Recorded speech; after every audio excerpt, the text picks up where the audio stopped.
Well, hello there, my friends, and welcome to another episode of From Patients to Superfans, where we dive into how to create amazing customer experiences your patients will rave about. My name is Matteo Trisolini. I help healthcare companies and teams start their customer experience revolution by turning their patients into brand ambassadors. On today's show, we are going to talk about a secret way to design experiences by using a very specific tool, empathy. And we're going to bring on the show our very special guest, Wanda Glover from Empathy Tribe. Wanda is not only going to talk about her process, she's also going to tell us about some technology that she uses during the process.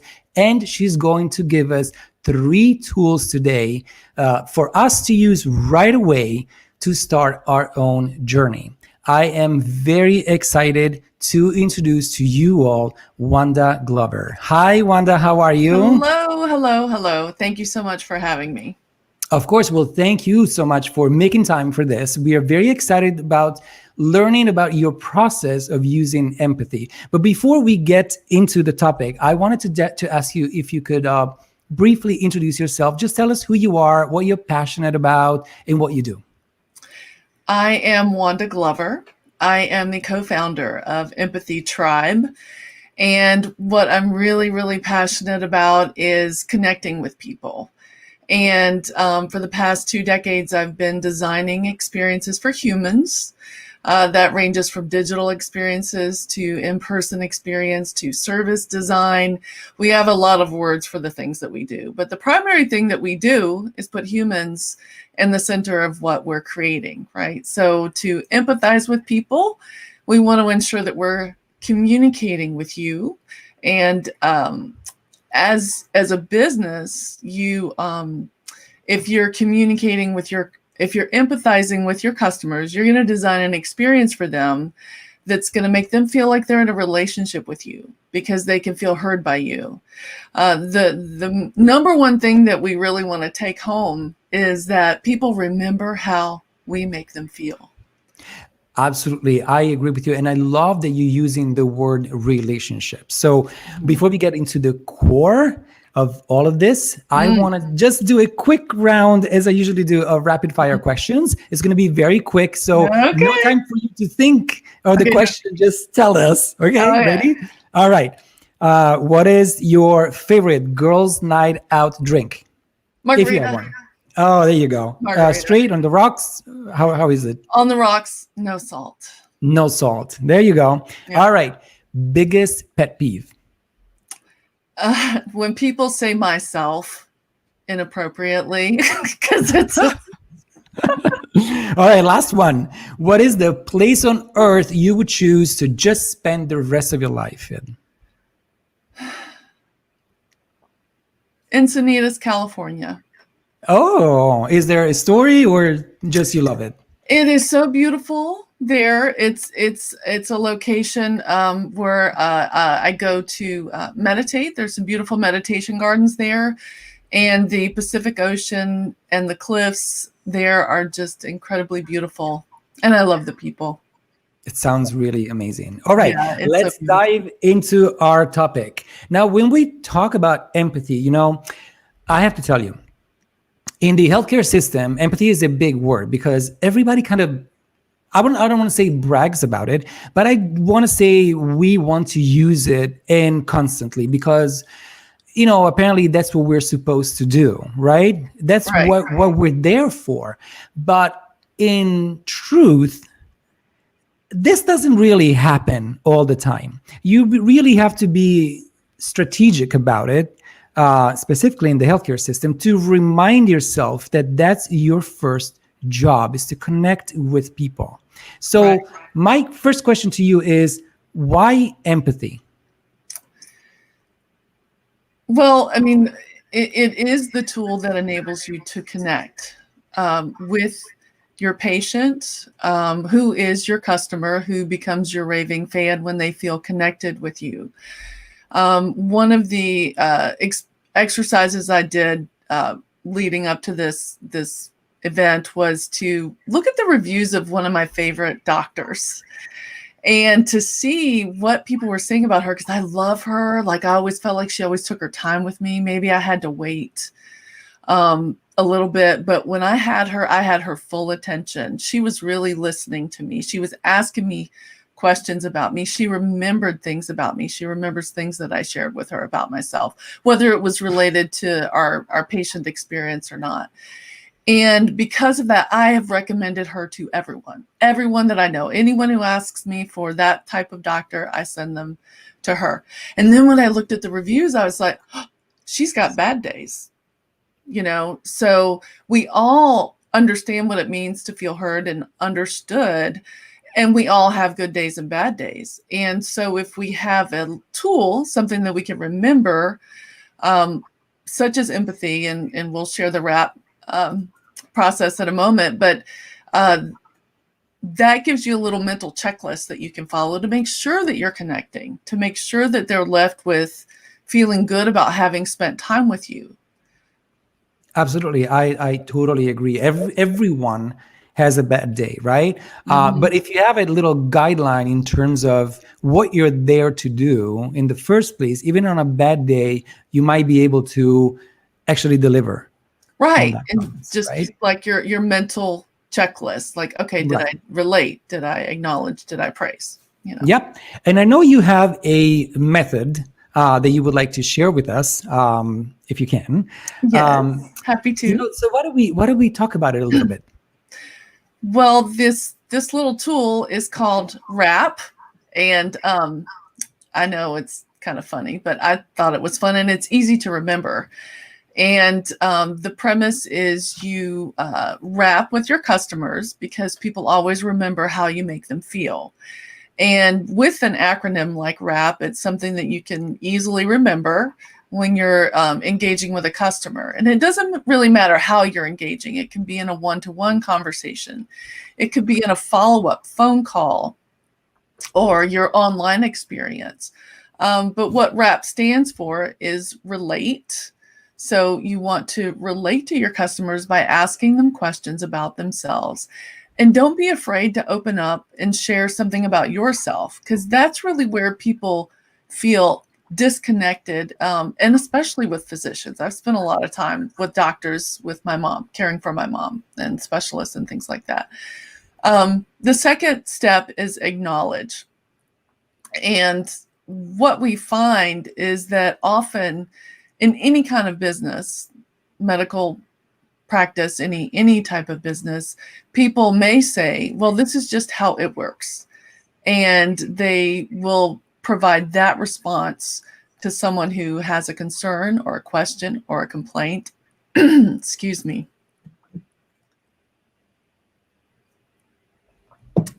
When you receive some negative feedback, so many people don't want to send feedback in the first place. They'll just take their business elsewhere if you've upset them. But if you're acknowledging them, and if you're transparent about what's going on, if you own your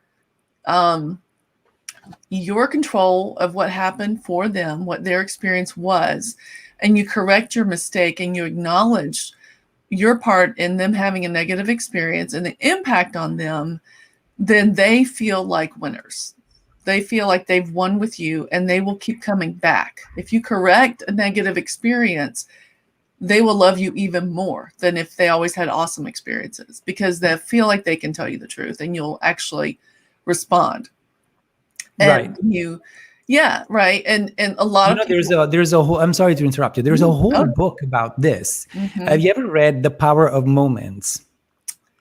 I have not, but So it's an I have amazing been book. exposed to a lot of the ideas in the book. Yeah. Yeah, it's an amazing book by the Heat brothers. And in this book, they talk about how you can turn a moment of uh, what do you call it? A moment of sadness or let down, Mhm. by the person you're doing business with, into a moment of elevation. When you are able to Yes. do that, you just turn the cards around.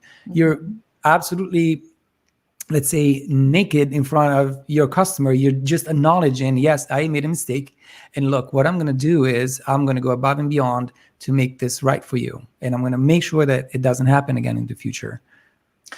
Right. And when you are transparent, that's what people want from you. They Right. just want you to own it, right? And to connect with them around it and not let it go into some black hole. Hmm. I agree with you. There's something though, you know, frontline workers, meaning the person that is in direct contact with the customer, the patient at this point.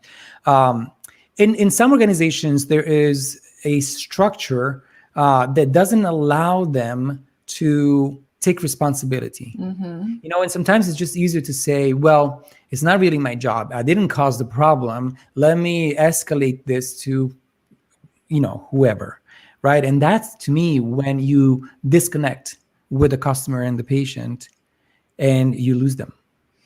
Right. It's not just about moving them through your process. And one of the things that we definitely advocate for in Zappos, right, is this famous, right, for not having scripts, for their Right. support folks not having scripts. And when your frontline employees are empowered to solve real problems for your customers, that makes them feel good too, right? So the win is for your support employee as well as for your customer and definitely for your business. And there's lots of research and evidence out there that really shows a recovered experience is one worth evangelizing, right? Hmm. Oh, absolutely. Yeah, Yes. absolutely. Because you flip the cards around and Hmm. you turn their feelings, their bad feelings, into amazement, basically. Yes.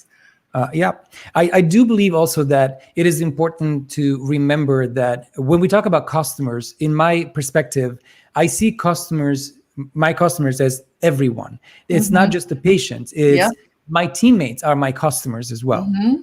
They are going to need something from me. Hmm. I don't manage people. I like to say that I manage processes, right? Hmm. And I want to make sure that my people have all the powers in the world to fix themselves what I might have made a boo-boo on, or Yeah. somebody else. I need it in my head. That's what everybody needs to understand. The customers are not just the people who come to the business Hmm. and pay for your services. It's everyone around you, including third-party services or third-party vendors, or Hmm. business partners, everyone you interact with. Absolutely. And being able to contribute is a significant factor in employee satisfaction. Oh, absolutely. Yep. And the retention also, Hmm. it's, yeah, it's affected by that. So Well, and I they're want to, co-creators. They're co-creators in their own role and in their own exactly, process. And exactly. that's always empowering and exciting for people. Yeah. And then they also feel proud of what they're doing Yep. because they see the effect and the change that they can bring to the table. They're not just there to clock in and clock out. They're Mhm. there to create an experience for them. They're there to Mhm. help them, but also sincerely. Like, you hear the stories about, I don't want to name the name of the hotel, but there's very famous hotels out there who have a reputation for creating an experience that is not just amazing for the customer, but is also amazing for the person who's giving the experience. Mhm. So the cleaning crew who is in charge, on paper of making your bed and cleaning your room, it in this particular chain of hotels, they go above and beyond just because they want to, not because they're instructed to do so. And they can be creative. Absolutely. Yeah. Yep. So what is the third tool? Praise. Yes. Praise. So a compliment lights up your brain and your heart, and it carries the same weight in your sense of pleasure as receiving money. And so along the lines of acknowledging your customers and the progress they're making, when you praise them, you're praising them for where they are in whatever process they're following with you, or if you've had these personal conversations with them where they've shared that, for some of us, it's a weight loss journey that's got nothing to do with why you're talking to me today, but that I've been losing weight. And you're like, oh, wow, you made some progress. Or, your son got married. How amazing, so glad to hear that. But whatever you can do to compliment them and give them kudos for what they've just accomplished. If it's an online experience, they've accomplished a process that takes some effort to create. So you give them that acknowledgement in your communication to them, like you just finished this 15-step goal that you were going for, and you made it. Congratulations. Absolutely. Yeah. I'm going to tell you a story about this. In our company at South Slope Pediatrics, we like to remember things. Yes. And it works really well. But we do it because we like to be part of the community. And so this is something that happened a couple of years ago. One of our patients' mothers had just finished her last treatment for cancer, and she did very well. She was, she was very strong at that time, and she was so strong that she decided to go back running. And so she enrolled herself into the next half marathon, which is a huge thing when you come back from treatment, right? So she was an avid runner. She was all about it. And then she had cancer, and then she had to stop everything. So she shared this story with one of our doctors, and our doctor came to me and said, she didn't ask for permission. She said, I am going to put together a basket of things that are good for recovery so that she can get herself to run this marathon. And I said, amazing, let's do it. But I want you to hand deliver the basket to her door, because she lived in the community. So after 3 to 4 days, guess what? My doctor went to this patient's mother's house and knocked on the door and hand delivered this gift basket of goodies. Oh, wow. This is, it was not finalized to having an online review or anything like that. It was finalized to let them know, we hear you. We remember, and you're part of this community. That's an important thing to give to anyone, not for fame or anything else. It's just because it's just nice, isn't it? And you're in a long-term relationship. Exactly. That's the key, right? Is we are in relationships, and these are real relationships. Customer relationships are still real people. You're a human, they're human. And when we have those types of connections and that sense of community, we all feel great. I mean, we're excited about where we go, what we do. And in your case, if it's a medical practice, I bet your patients aren't afraid to go see you, are they? No, they're not. They're excited. Oh, I get to go see Matteo. Yeah, no, most of the patients, they when they leave, for example, when they, after the pandemic, a lot of people left New York, right? Sure. And so we have gotten so many of these emails saying, oh my gosh, it really hurts my heart to have to leave you guys because you're my community, but I'm moving. So it is nice to hear that you actually have accomplished something. They think of you as not just their medical home, but almost like as an extended family. Absolutely. I just had to call an old chiropractor because I've moved to a place where I can't see her often. And I had to call her for an emergency, and it was truly like going home to drive to go see her. And we can't hug, unfortunately, but I know. yeah, it really meant a lot. And, just being able to instantly relate and Absolutely. remember, and, one of the things that we advocate as a part of the relate, steps is, take those notes, if it's a mental note, you just remember any way you can. If you feel like you need to write it down or take a note in your CRM, do that. But remember what's going on with people, and they will light up like a Christmas tree when you bring that up the next time you see them. Absolutely. Absolutely. I'm all with you on this. So why don't we do this? We are a minute 20, and I promise our viewer we're going to keep it around 20 minutes. Yep. So why don't you, let's recap what the 3 tools are. And then I know you have a little surprise for us, right?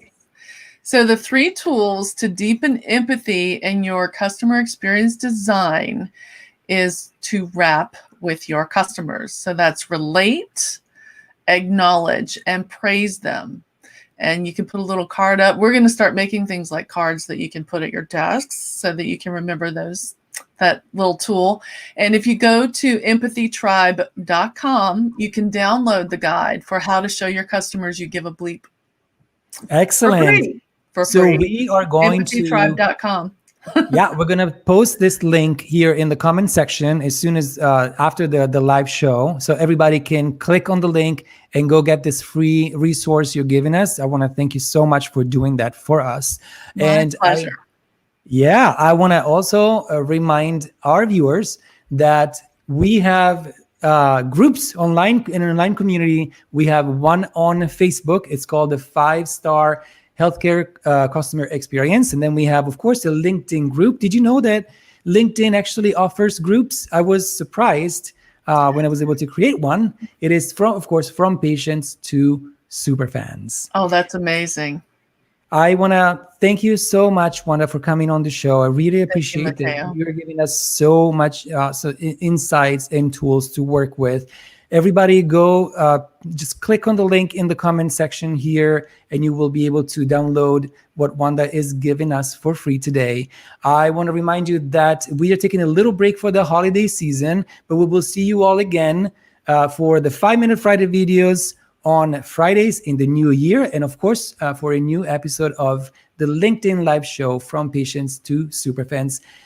Happy holidays, Wanda. Happy holidays. I wish your 2021 to be a lot better than 2020, and for everybody, of course. You too. We'll be all right. Right.